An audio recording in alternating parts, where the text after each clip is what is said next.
Electron bond की scheme रही तो लोकतंत्र खत्म हो जाएगा और पैसे वाले लोग देश पे कब्जा कर जाएंगे। उसी तरह से ये स्थितियां पैदा हो गई। जैसे कोरोना काल के अंदर जो दवाइयों की कंपनियां थी, इस तरह से नकली दवाइयां बेचकर इन्होंने हत्या की कोरोना काल में, और बीजेपी ने उससे चंदा लिया। पता लग रहा है कि जो कोरोना वैक्सीन के उसकी भी पोल खुल रही है, और उस कंपनी ने भी कितना चंदा दिया है। केवल एक लाल झंडे की पार्टियां ऐसी हैं जिन्होंने इस बड़े बड़े पूंजीपतियों का एक भी पैसा चंदा नहीं लिया।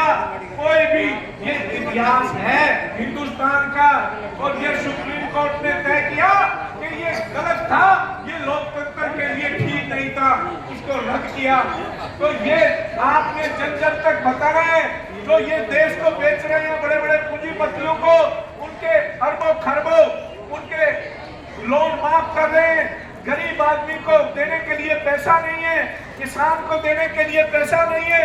स्कीम वर्कर्स जो मांग कर रही है हमें पक्का करो, 26,000 वेतन लागू करो, उसके लिए इनके पास पैसा नहीं है। वो पैसा किसका है? वो जो टैक्स का पैसा ये चोरी करके खा रहे हैं, वो आपका हमारा पैसा है। हमने दिया वो पैसा। जो भी चीज आप प्रयोग करते हो सुबह से शाम तक, खाने का, ओढ़ने का, पहने का, जो भी उस सब के टैक्स लग के, हमारे टैक्स से ही ये देश चलता है, और उस टैक्स के पैसे की चोरी ये मोदी सरकार कर रही है, बड़े बड़े घोटाले कर रही है।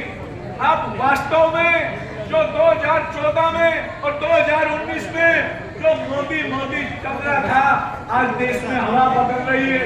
आज वो तामाशा गिराया हुआ है, वो इतने निचले स्तर तक आ गया कि सत्ता की प्राप्ति के लिए वो औरतों के मंगलसूत्र तक की बात करने लगा। इससे भीख और निर्लज व्यक्ति स्पष्ट दिखाई दे रहा है। जनता के अंदर हिंदू मुस्लिम ये मुद्दे नहीं चलेंगे। महंगाई, बेरोजगारी, ये जो मुद्दे हैं महत्वपूर्ण मुद्दे, रोजगार का संकट है, इन सभी मुद्दों को लेकर हमें जनता के बीच जाना पड़ेगा।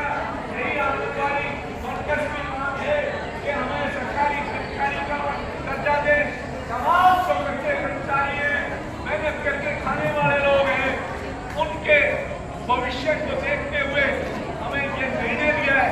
तमाम जो सीपीएम पार्टी है या डेमोक्रेट, जो जनता पे चाहने वाले देशभक्त लोग हैं, उन्होंने निर्णय ले लिया है कि इस लोकसभा चुनाव के अंदर हम बीजेपी को सत्ता से बाहर करेंगे, इस देश के संविधान की रक्षा करेंगे, इस देश के लोकतंत्र की रक्षा करेंगे, इस देश को मेहनत कर जनता के लिए, जो देश के अंदर संविधान के अंदर रोजगार की गारंटी, शिक्षा की गारंटी, स्वास्थ्य की गारंटी हर प्रत्येक इंसान को मिले, ऐसी मुद्दों पे आधारित राजनीति करने वाले, ऐसे जो इंडिया गठबंधन बना है पूरे देश के अंदर, इंडिया गठबंधन के जो उम्मीदवार हैं उनको मजबूत करेंगे, उनको वोट देंगे।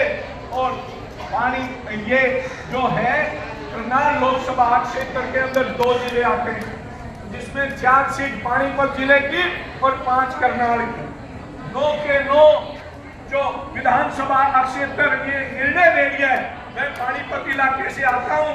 खट्टर साहब वहाँ गांव के अंदर घुसने को भी सभा नहीं कर पा रहे, जनता के अंदर इतना गुस्सा है।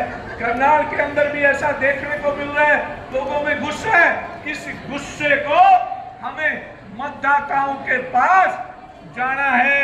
एक फोबिया फैला रखा है, ये चाल है बीजेपी की। ये कहते हैं वोट डालो ना डालो, जीतना तो मोदी है। ये षड्यंत्र है आपके दिमागों को गुमराह करने का।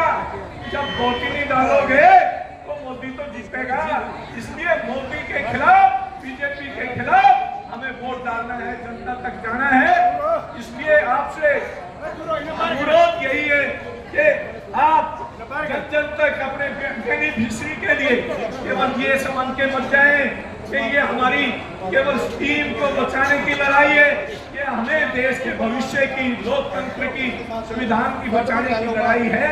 हम इस संघर्ष को, इस लड़ाई का 5 साल में करोड़ मरोड़ का सवाल है। 5 साल झंडे ठाकर नारे लगाते रहे। इन्होंने हमारे लाठियों से जिस तरह से पिटाई की, थानों में डाले, जिस तरह से तशद्दुद की, उसका बदला चुन के लेना है। मैं दोबारा फिर सीपीआईएम पार्टी की तरफ से आप मेहनतकश जनता, हमारी जो स्टीम वर्कर्स है, उनकी मांगों का समर्थन करते हुए ये विपक्षी पार्टियों से इंडिया गठबंधन के जो भी उम्मीदवार है उसको अपना मत देंगे और जनता के बीच जाएंगे। जय संघर्ष, जय एकता। धन्यवाद।